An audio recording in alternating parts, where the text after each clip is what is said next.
I would like to call this meeting to order, and to begin with, I'd like to just run down to be sure those members that have joined us are recognized. I'll just start off with Leon. Do you have him not showing up? You can mute or unmute yourself by pressing star 6. I see Leon. You are unmuted. You can unmute yourself by pressing star 6.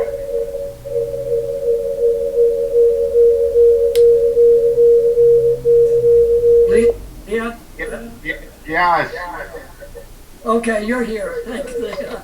Something's wrong, so I'm calling by the phone. Okay, well, we see you and we hear you, so you're not lost to us. Well, that could be a different story. Okay, Dave Fredrickson, Here. Dave Durfee, I'm here. Ed Letourneau, Present. Nelson Brownell, Jackie Kelly, Present. Fran Kinney, Here. Amy Dobson. Here. And Leah, and I think you probably dialed in via the computer and the phone. You're getting feedback between the two. Yeah. I'm gonna cut off the. Maybe you could just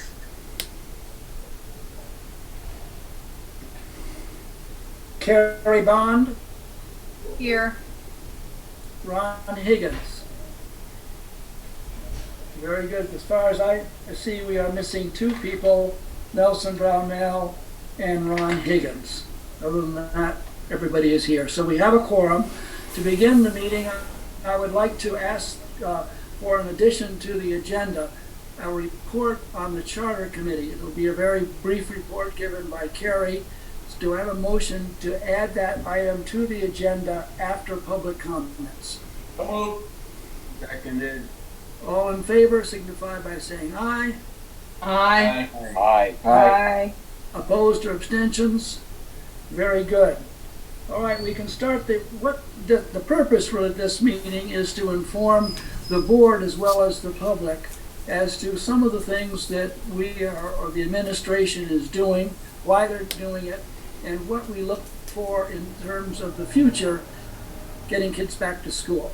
It's an informational meeting, and therefore I have adjusted the agenda so that we hear first from the superintendent, and then we hear from the other administrators, in particular the principals of the two schools, and then we will go on to public comments.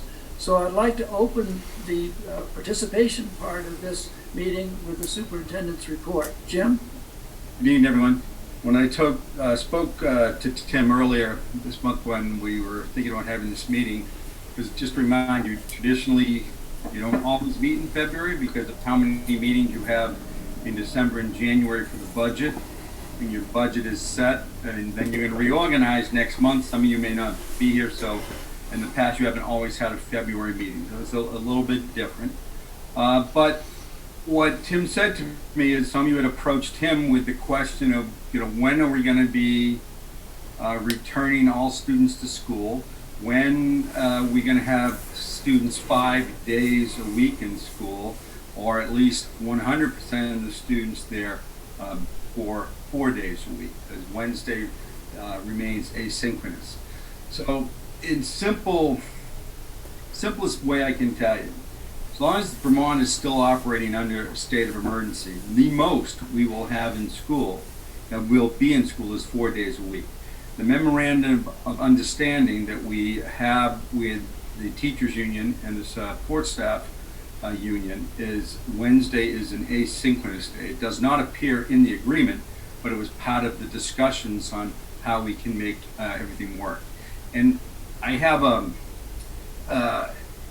whole lineup of administrators here tonight that can give you more detail of what happens on those Wednesdays at a building-based level. So we'll get to that shortly. So until there's a state of emergency, is lifted, the most we're going to be able to get in is 4 days. So why are we still in the hybrid model that 50% of students come 2 days a week and 50% come the other 2 days a week? is the restriction on physical distancing.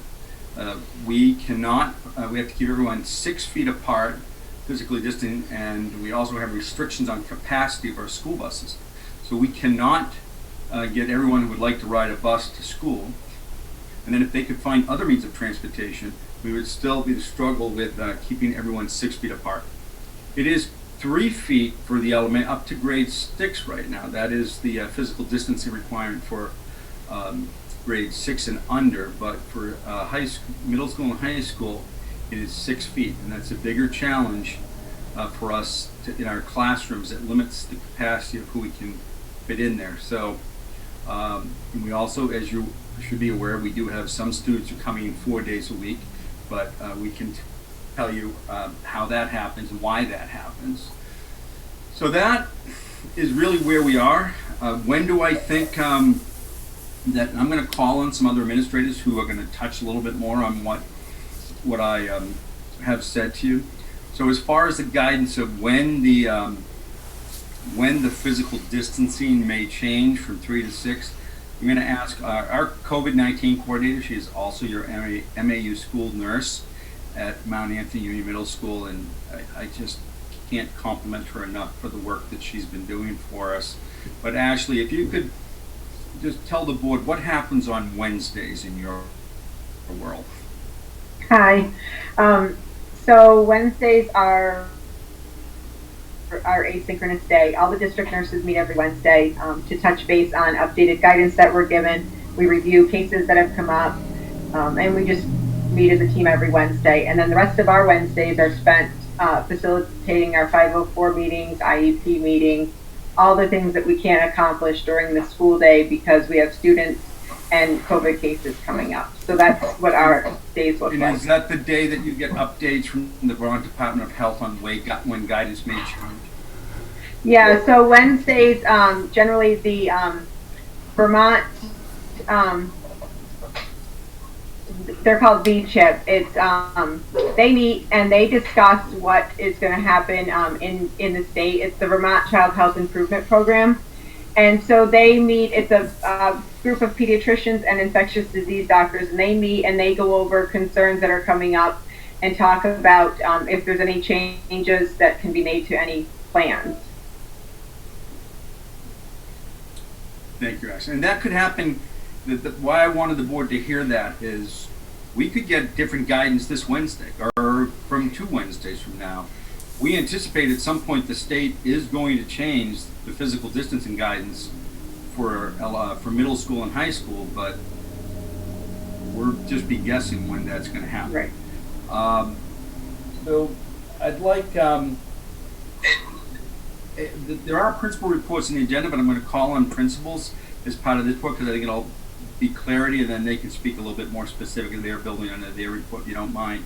So I'm going to ask Principal Payne to speak at this time, talking about what Wednesdays look like in your building and the experience of what the term you said to me, 6 tiles. All right, so the middle school is most of the flooring is covered. For Jim's opening reference, is covered by tile. The tiles are 1 foot by 1 foot square, which is really good for a teaching moment all day long with both kids and adults. When you try to remind them to be 6 feet apart, it's easy. You just keep 6 tiles between each other at all times. So what that means for folks just for physical spacing right now in a classroom is we're based on teams. A regular sized classroom, so that's an English, social studies, or math classroom. It's about 10 desks right now to meet the 6 foot expectation. In a science classroom, which is a slightly larger teaching space, that means about 12 maximum for the seating arrangement. Right now we are planning this Wednesday in anticipation of sometime out in the future of being asked to go to 3 feet. We're going to be reorganizing some classrooms to mock it up and see what it would look like. I've talked to Ashley about this, and we'll know more definitively on Wednesday, but both of us agree that it's probably going to maybe add 5-6 seats at most. It won't just simply be a doubling of seats. I want to be really clear with folks that if they feel like if we cut it in 3 feet space, that it magically multiplies that by twice. So But we'll see. We're going to mock it up and we'll see how it goes, how many desks can go in there. As far as the question about Wednesdays, we do try to honor that as the morning of Wednesday of being teacher preparation time, because vast majority of teachers in the building Monday, Tuesday, Thursday, and Friday are with students from 8 o'clock until 2 o'clock release. They get a half-hour lunch. And I say a half an hour, but by the time we transition for coverage and folks have to eat in assigned spaces, they probably are more likely 20 to 25 minutes of uninterrupted lunch space. And we tell them where to eat lunch because we have to have designated spaces in the building. So in order to make that up to folks, because usually they have time to do team meetings and prep, things like that, Monday, Tuesday, Thursday, and Friday, we try to, I try not to schedule any building-wide meetings Wednesday morning just so that folks have that time for themselves. But in the reality of it, teams are absolutely meeting together to talk about support plans for kids, meeting with parents, hosting office hours, because that's the only time they really have left in the calendar. On our Wednesday at 1 o'clock, because the time is from 8 to 1 that we try to keep sacred for them. At 1 o'clock Wednesdays, that's when we will schedule our faculty meeting, leadership team meetings, department meetings, things like that. So it's a very narrow window for building-wide meetings. Again, trying to be respectful of folks, giving them some preparation time during their workday. Thanks, Tim. And Steve, you want? I know you're going to repeat a lot of what Tim said, but that's, he got to go first. So what's the experience like at the high school, so the board could hear that? It's very similar to what Tim said. If I were to add something in addition, I would say that the one thing that's been exceedingly difficult this year is the fact that we have people out for quarantining reasons or whatever may pop up. It's not predictable, so it's not like if someone's going to take a personal day, we know a week in advance when you coverage, these things happen, words come down, that this person has to quarantine, and then we have to find people to cover for them. Now in the past, we had a fairly large supply of substitutes to come in and do that, and that doesn't exist this year.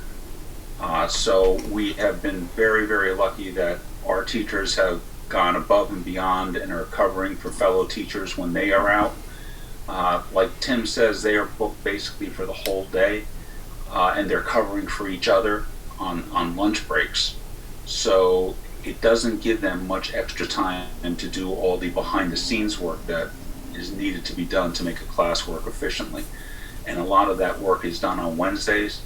Our school building has all major meetings on weekly basis on Wednesdays. So there's head teacher meetings, faculty meetings, departmental meetings.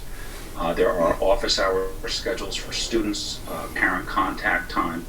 So it's basically things that are incorporated into the day in a usual school year, but because of the excessive amount of time that teachers are spending covering for each other, that's when it's used on Wednesdays. Thank you. So Steve mentioned something, coverage. So I also asked Director of Human Resources, Nick Galt, to be here this evening to talk a little about what you heard Steve mention, the lack of subs and the impact of people who need to be out. So Nick? Yeah, in a normal year, we have a fill rate of somewhere around 50 to 60%, meaning of those employees who are out who require a sub, we're getting half or more on an average day. This year, we're seeing somewhere around 16 to 17%, so significantly fewer subs that are available or interested in subbing, some related to the pandemic and for other reasons. But that can amount to 10, 20 or more positions that would have been filled this time last year not being filled today. And so we use internal coverage, whether that be a paraprofessional in some cases or other teachers, or just getting more creative than that, certainly is difficult. And Steve did mention the coverage of, the high school uses staff members to so that probably has a better fill rate there. But there is a cost associated with that. I'm not worried about us at this point overextending spending or anything, but that certainly has been impacted more this year than in previous years. So I did ask, thank you, Nick. I did ask Kate Abbott if she'd be available this evening to talk to you about, as I said in my opening remarks, some students are with us 2 days a week. Some are currently 4 days a week. How was that decision made? So, is that, Kate, you going to answer that, or was that Laura? Well, Laura was going to lead into it because it's some of my kiddos and some other kiddos too. So we have, there's a number of students that need 4 days in-person time at school. They might have a special learning need like an IEP or a 504 plan. They might have difficulties connecting at home because of internet or technology issues, or they might have safety issues. So there's a variety of students with needs that cannot connect remotely on their remote days. And so those students are provided with 4-day-a-week in-person instruction. So there's a variety of situations, but what we try to do with those learners is when there's a child that's not either documenting the growth that they need to make in their IEP goals, or they're unable to connect, we create a safe space for them at school, either with their student services team, which at the high school, Mr. Dixon has a student services team that supervises students on their off days, so their remote days, they come into the building, they're supervised by the student services, or in Mr. Payne's situation, they might be supervised right by their classroom teacher if it's a homeroom situation, depending on their individual plans. But if there is a child that's not being successful or able to connect, we do recommend that they come in 4 days, and then we make a plan to do that. And the student's case manager is the person, if they have an IEP, that would facilitate that process. And Laura, did you want to add anything more to that? Sorry, I didn't.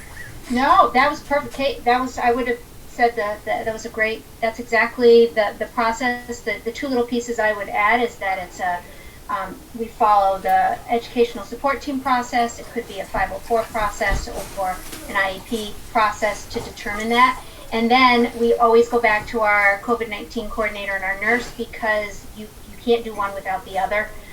You have to have a balance. And so Ashley meets with us regularly to help determine that we're able to make these meet these needs safely. And the last group that I would just draw attention to is that when we're determining students for 4 days, that we also look for kids that are experiencing homelessness, which we do have in our community, and we're also trying to make sure that they also have a place and a priority. But what's important to note is we do not have the capacity to bring everybody back 4 days a week, all students back 4 days a week. We don't have that full capacity right now. And we certainly don't have it from a transportation point of view. Should note that, it's not a funding issue, because we have approached, doing for transportation. Is there more buses available? Is there more drivers available that we could contact with to increase our capacity? Instead of running, 10 buses, we're running 20 buses and stuff. And the answer is no. They don't have that capacity to expand. It's not something that they ever planned for. I am going to go back to Ashley Walker for a minute.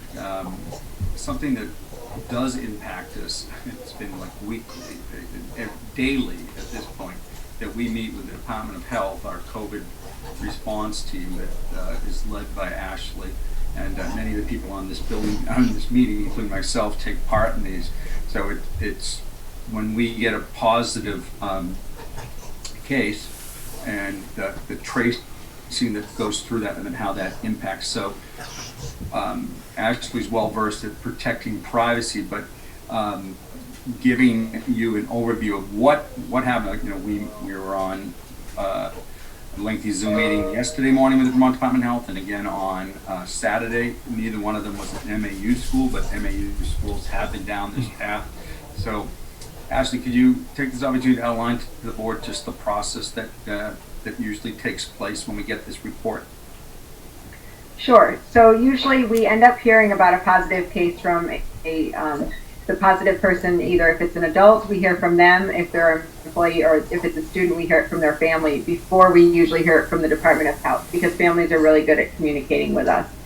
And then once that is done, a lot of times those calls come in after hours, after 4 p.m. So it gets called up to central intake, and then they assign a case. And unfortunately, with the amount of cases that they've had lately, it's been the next day that we've been meeting about the cases because there hasn't been as quick of a turnaround time. So generally in that process, the school nurse, whatever school it is, starts what's called a line list, and that's anybody who was within 6 feet of that person for more than 15 minutes over the day. And they start collecting that, and that information comes from the sign in and sign out sheets that every classroom is supposed to have. And then after that, we meet with the Department of Health, and that usually includes Jim and Laura and myself, the school nurse, the building administrator, and we meet with the Department of Health, and we go line by line of each of those students and adults that were put on that list, and we talk about it with the Department of Health, and they determine who is going to be a close contact. Once that is done, the school nurse then has to reach out to each of those people and talk to them, give them the information about quarantine, when they can test, if it's a staff member, when they can return to work. And then we also have to follow up with written documentation to them that's given to us from the Department of Health. So it's a very multi-step process that we have to do, and it can take hours to do, really. A case can take 6 hours at times by the time you're all done.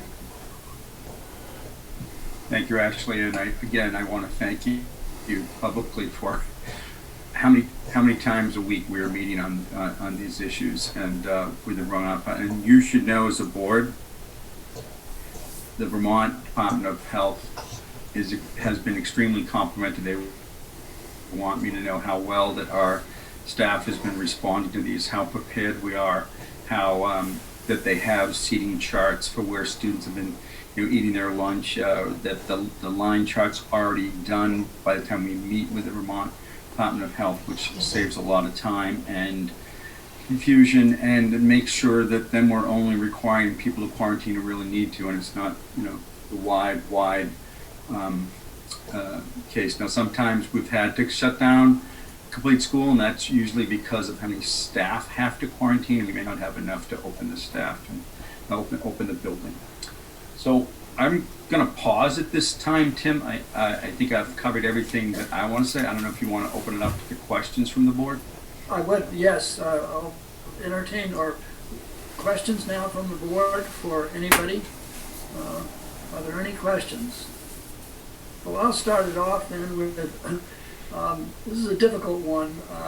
I'm not really sure how to phrase it, and I don't mean to be critical of any particular group or individual, but of our staff, I would assume that there are some people that are uncomfortable, teachers I'm talking about, returning to the school and participating in the programs that are there.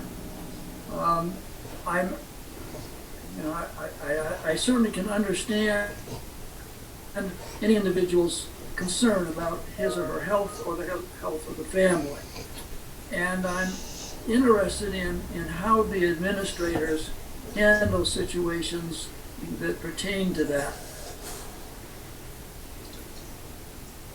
Tim's got his hand up. Go ahead, Tim. So, excuse me. So I would absolutely agree that in any staff, there's a wide variety of comfort with the current situation in buildings. I definitely have folks who have concerns coming into the building on a daily basis, many for reasons outside of school, which, sometimes they share and sometimes they don't. And on the times that I've had faculty and staff approach me with concerns about, usually it's has something to do in the community, but also just wanting to make sure that safety is a priority at the middle school. A lot of times I've relied on Ashley to help me out, just help explain to folks. Sometimes folks just want to know protocols are in place. Other times folks have come to me looking for, what are my options, Tim, if I need to step away from teaching to take care of something in my personal life or outside of the school. Nick's been a huge help with that. Can reach out to him, text, phone call, very quick to reply. And I've heard very good things from staff who've had to interact with both Ashley and Nick in either situation. I just want to be, I want to be reminded what we're doing in the building to be safe. That makes me feel good.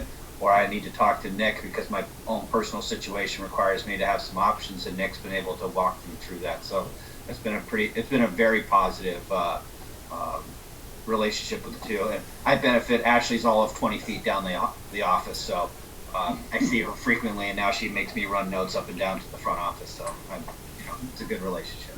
I'm going to ask Nick if you can address that. You and I seem to deal with this almost daily without revealing identities. The numbers that you've been dealing with these kind of requests. So the question that I heard originally was about teachers who were concerned about coming in.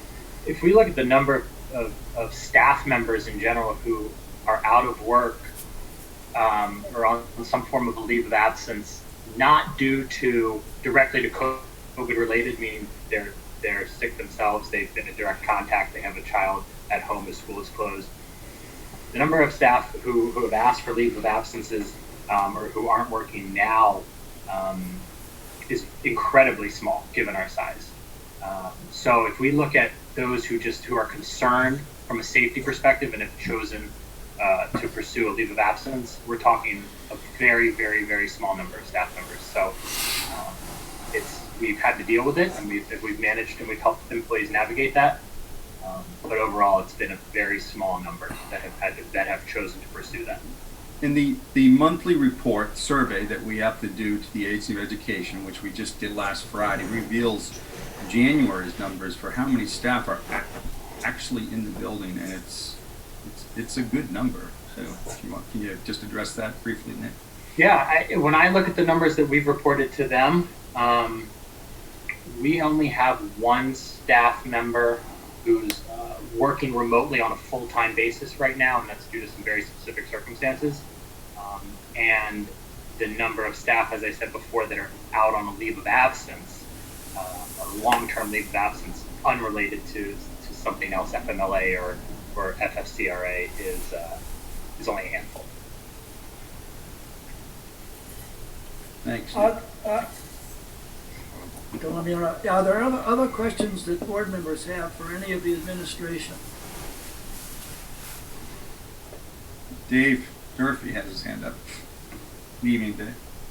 Hi, Jim. I've got a question, a couple of questions maybe about on a different subject. The impact that remote learning has had on student progress and achievement. I think that I remember hearing that the Agency of Education had directed school districts to come up with, I don't think it was asked initially. Recovery plan?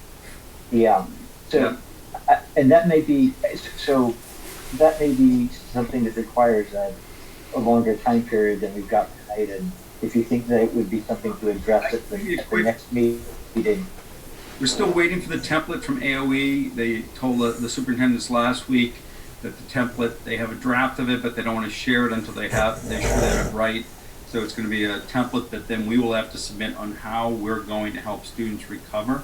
And I can tell you that within this district and our other district, there's been a lot of work already being done on what summer work may be or what the recovery plan might look. So I'm confident that we're well underway on that.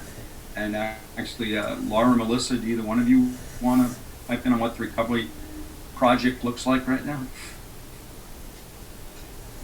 Is Melissa here? No, I'm right here. My video is off and I apologize. We have started and we've met with many different groups. I'll let Laura kind of chime in some more.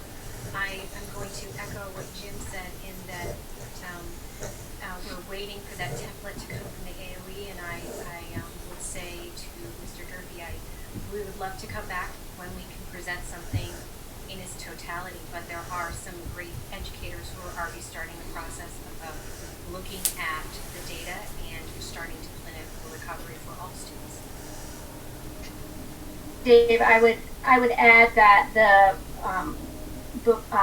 prior to the winter break, we held an innovation session and brought diverse stakeholders from inside the SBSU to just brainstorm, what this could look like based on what we're currently seeing. And so the middle school and high school had representation in that session. And what we have access to ESSER money, which is part of the relief grant money that we have access to. And so part of our work right now has been to designate money towards services that we would like to provide focused on intervention. And part of that is building a system to identify who needs this support and what it could look like. So we're looking forward to sharing more about that process as we get further in, but it has started, yes. Great. And actually, enthusiastic, I have to say, like, I think Melissa Lerner, your report to me was how many staff members are like eagerly and anticipating, like, yeah, they want to get in this, they want to do it, and the need for it. So that was very reassuring for me. So, and I was also wondering whether there was any assessment going on, and I'm thinking of map testing specifically, and whether the SBAC tests were still going to possibly happen, or whether that was not going to. Melissa, you want to take that one? Sure. At this moment, the state is telling us that the SBAC is going on. One of the assessments that they did postpone for the spring is the PE assessment. But we have the math SBAC still planning for that, the ELE SBAC, and science. So we're watching, and we're going to start training near the end of this month, beginning of March, in every building for that. And yes, there are local assessments that are being done to do formative. You spoke of maps, but we also have some others.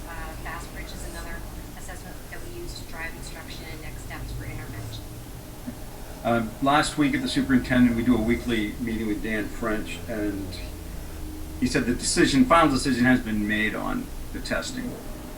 What he said is, we want the data. We want the data that the tests provide us, but is that data going to be good data? And that's the decision that they have yet to make. So, but we're preparing as if it's going to go. Great. Thanks for everybody for all that. Okay, are there any other questions? Amy Dobson has her hand up. Very good. Amy? Amy? Hi there, everyone. I just have, what are our peer schools in the area doing, either in Vermont or Williamstown area or the Hoosick area? Are most of those high schools and middle schools 2 days a week in person? I know they're mostly all Wednesday asynchronous, but are they mostly 2 days a week or 4 days a week? I am only aware of my group that has one school that's doing 4 days a week, but how accurate that information is, and it changes frequently, because this did come up at our one of our meetings, that how inaccurate even the AOE website is, because the AOE website, and Melissa promised me today she would take care of it, lists us as being 100% remote. So, but from my discussions with the area superintendents, they're in hybrid model, and they may be like, some of our elementary schools are, I'm not just going to say they're close to 100%, but in certain classes and grade levels, they have a lot more than 50%, because the 3-foot rule and class size allows them to be it. But they're all, from what I'm hearing, they're all struggling with the same thing as far as the physical distancing. So it's the physical distancing that precludes 4 days a week, taking off the Wednesdays, but that's what precludes the 4 days a week for 100% of your students. And limits on how many people. Transportation. And then my other question is, I just want to make sure I understand that the teacher's time, Monday, Tuesday, Thursday, Friday, is 100% with students. So they've lost their meeting times that they have in a normal year. And all of those meetings are. But they've lost a lot to keep Monday, Tuesday, Thursday, Friday, as synchronous as possible. They try to put as many of the meetings on the asynchronous Wednesday. And Yeah. one of the principals want to comment further on that? Go right ahead.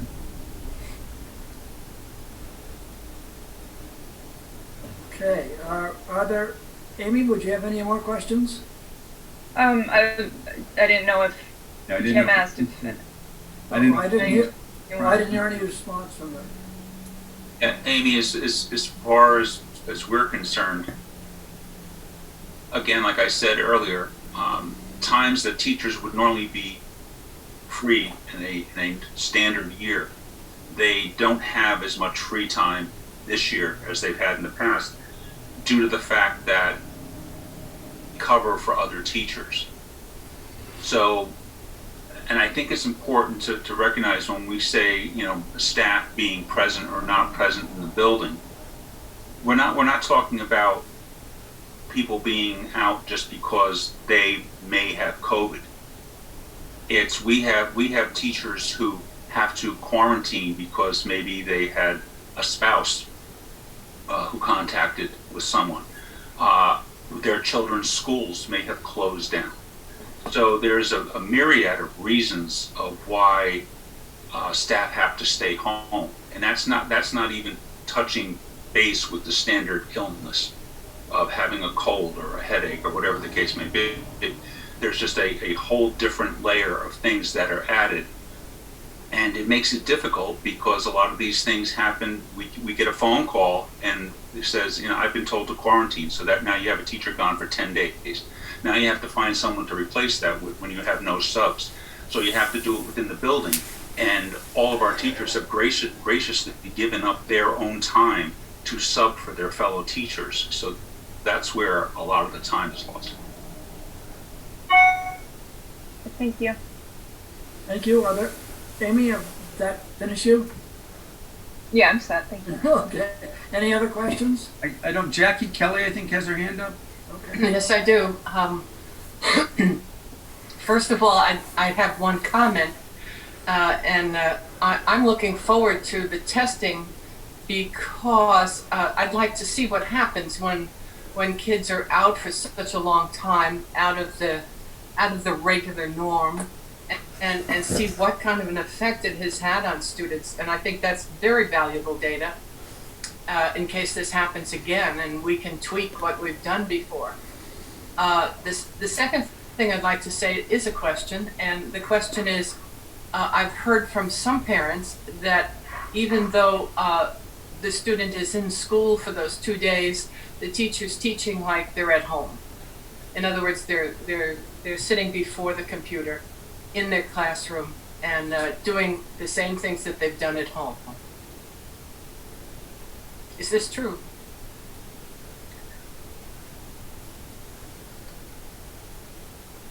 Do we have Tim administrative Payne right? has his hand up. Tim. Okay, good.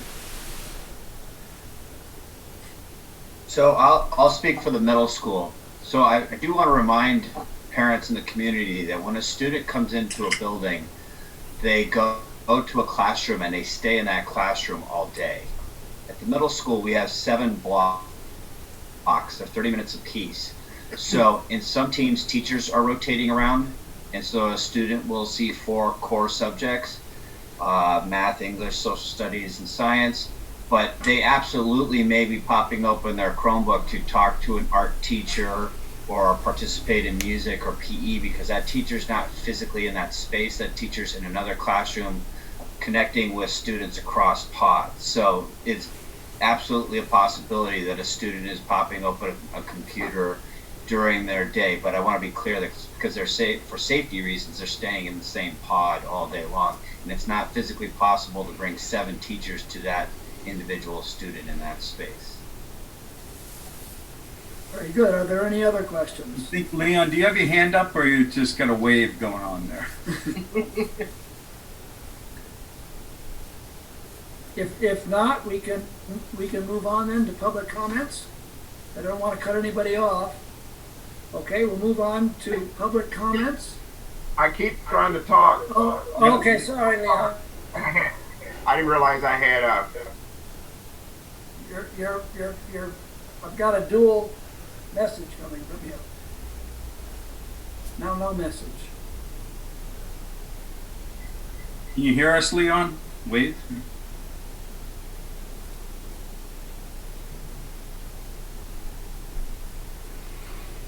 Leon, you're muted. I don't know if you can hear us, but you're muted, Leon. All right, now you're unmuted. I'm okay. It's all this. Okay. What I wanted to do is make sure that civics. Can you hear me now, Phil? Nope. Yeah. You sound like you're in an echo chamber, but we can hear you.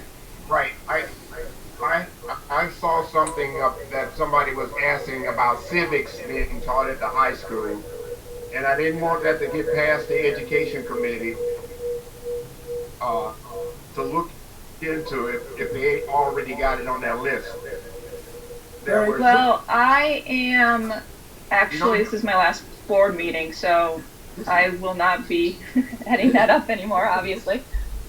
But I am interested to say that I know that there's a bill in the Senate right now that Senator.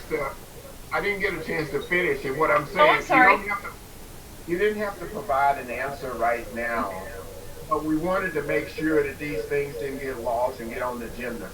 And I think the bill that you may be talking about, which like something H79, if I got that right, I saw that come across about equity and diversity and so forth being taught in the schools for teachers and the classes and all these things associated with American history. So I just wanted to make sure that that got put on the agenda for the Education Committee.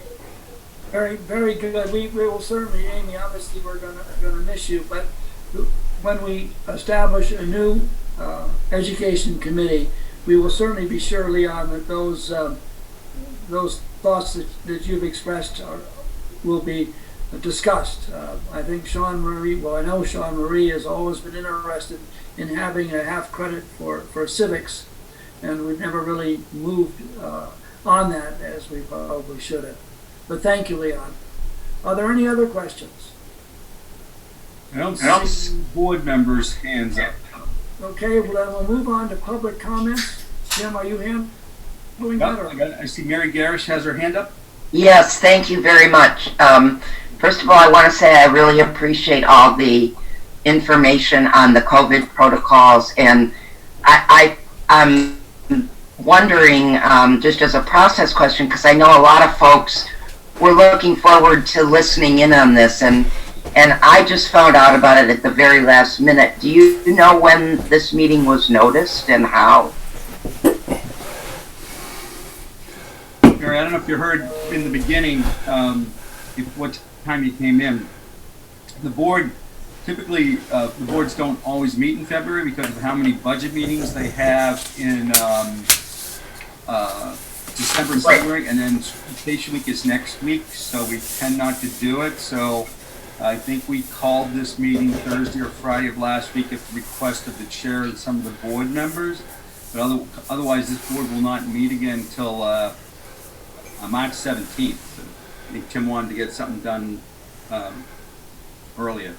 Oh, okay, thank you. I just noticed that it was a special meeting and there are certain time limits and all that kind of stuff. So Special meeting, it's not on its regularly announced time. Right, right.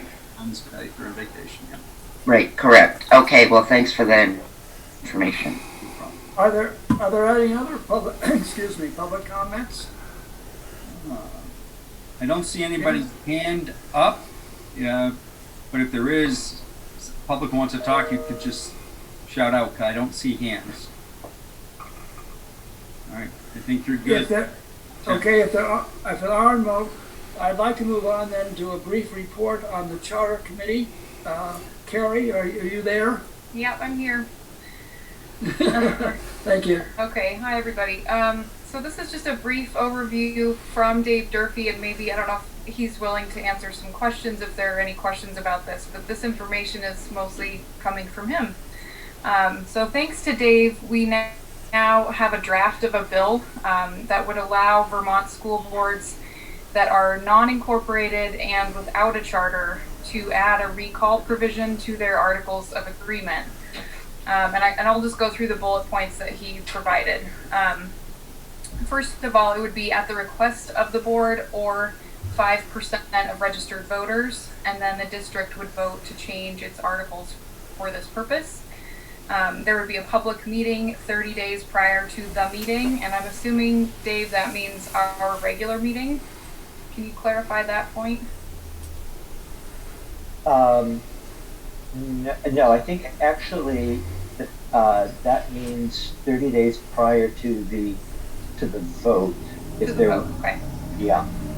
So okay. The vote for whether there should be a change to the articles would have a public meeting. Yeah. Thanks. That was the only one that had a confusing piece. So a public meeting 30 days prior to the vote on adopting a recall provision. And then third, the recall provision would be modeled on the town of Bennington's that is already in existence for the select board, which means it would require 30% of registered voters to first sign a petition to recall a board member within a 15-day window, and then it would need a 2/3 majority of the voters to pass. So I don't know if you want to go in more detail with any of those things, Dave, but that's what you had sent. Well, I'm happy to answer any questions that other board members might have, but I think you covered it pretty well, Carrie. And just to sort of put it all in context, this is a bill that has not yet become even a bill. It's a draft that will be submitted and then introduced sometime probably in the next week or so. Then it would be assigned to a committee in the House, and then it would be up to that committee whether to consider it or not. In a normal year, there might be several, let's say 500 bills introduced, and maybe 100 of them might be taken up. This year is not normal. There are still probably 500 bills going to be introduced. There won't be as many taken up because of the state of emergency and the focus that the legislature has at the moment on dealing with COVID-related legislation. So that's again just a little bit of context of it, and happy to answer questions that board members might have on that or on the specifics of the draft. Thank you. Are there any questions of board members? This is something that will be reviewed by our attorney to be taking a look at it. It's nothing that's going to happen at a great speed, and the committee, I'm sure, will be reporting to us as things develop. Are there any questions? Yeah. Yeah, I'm sorry, I didn't mean to cut you off or anybody with a question, but the other thing I just wanted to remind people was that we had thought we had a charter, the school district. We don't have a charter, turns out. There are very few school districts that have charters, as it turns out, and partly that's because of the mergers that took place under Act 46. But in any case, right now, as the law stands, as state law stands, we're not allowed to just up and change our articles of agreement in any way that we might want to do that. So, specifically, we can't just add a provision to our articles of agreement that would allow us to have a recall provision, for example. So that's why it's going through the legislature to actually make that potentially possible. Thank you. Are there any questions for Dave or Carrie? If not, I'd like to move on then to the move on then to the consent agenda. Do we have a motion for the consent agenda? Fran? Oh. You have a second? Any discussion? Any discussion on the consent agenda? Tim, it says resignations on there, but there isn't any. I had called Amy today at central office, so they don't exist. Okay, so there are no resignations? That's correct. Okay, thank you. I noticed that too, as a matter of fact. Okay. A lot of that is on the agenda as placeholders, and we, you know, she gets things at the last minute from HR or something, but it's there. Okay, very good. Are there any other questions on the consent agenda? If not, all those in favor signify by saying aye. Aye. Aye. Opposed? Abstentions? We can move on then. Leon, the policies, we have a number of policies listed here. I really, what procedure should we follow here? Do you want them voted on or what? All of these policies are up for one, and we need to do them one at a time. Now, I hope everybody's had an opportunity to go out and read everything, so I don't have to really cover much about them. So we can go and proceed that. This will be real quick. So I'll go ahead, Leon. Why don't you just read off ones and we'll vote on each of them we have separately. policy number 1000. This is the policy drafting committee, and so we have a motion to warn this. We have a second? I'll second it. Okay. Go ahead, Leon. And we can all in favor of it. It was, if you want to know something about it, I'm just saying, there was some watermarks and warnings and particular things like that. How we managed our policies is what was straightened up in that policy. All in favor? Aye. Aye. Abstain? Okay. Anybody opposed? All right. The next one is policy 2400, access control. And this is a new policy that we brought down just word for word in terms of who's responsible for providing design and management of access to the school. I'll move it. Been moved. Second? I'll second it. Then second by Tim. All in favor? Aye. Aye. No questions? Opposed? Abstains? None? Good. The next policy is following right along that from the state. It's 2450, security of cameras. And this is to deal with the camera systems that we have around the schools and in the schools, and who can have access to videos and what to do along that line. To have a motion to accept wanting that. Fran has moved it, I'll second it. Then Fran and Tim,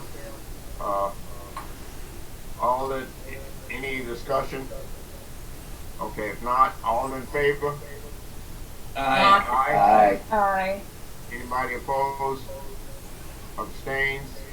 I don't see any. Okay.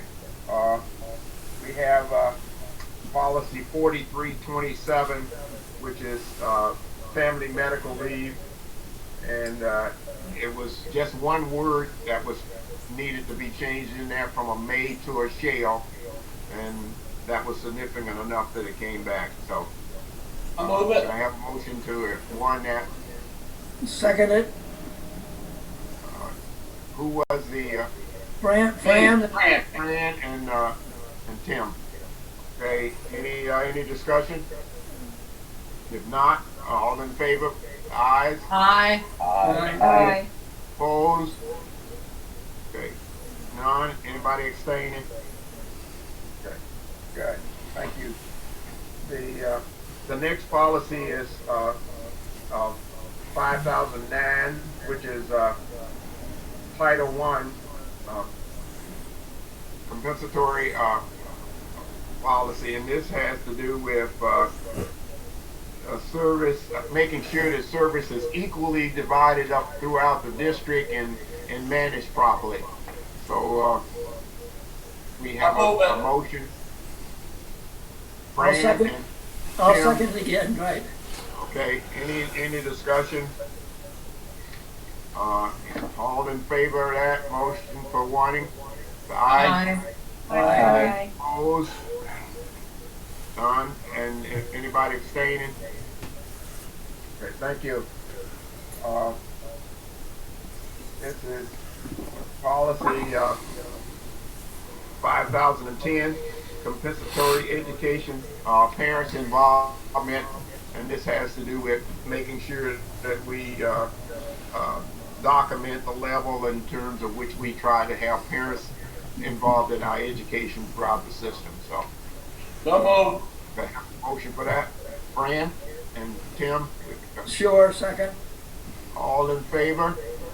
Aye. Aye. Aye. Anybody abstaining? Good. The next policy is 5156, and that's student nutrition and wellness. And the main thing in here is specialize some time in terms of physical education and providing a health and safety place to eat and so forth. So I'll move it. we have a motion to warn it. Second it. Tim, second it. Any Question, discussion, anything? question. Dave, There's a line in there that says, shall offer an opportunity of 30 minutes of physical activity, not to replace physical education. What's that mean, please? off the top of my head, it says that those particular individuals I'm trying to get to should have some type of physical activity in terms of at least 30 minutes, and it's the elementary schools as well, and mainly I know not just the high school, but all the way down through. They should have some time taken out for some kind of physical activity. How does that happen? Well, let's ask the schools how they seem to be managing that. If you want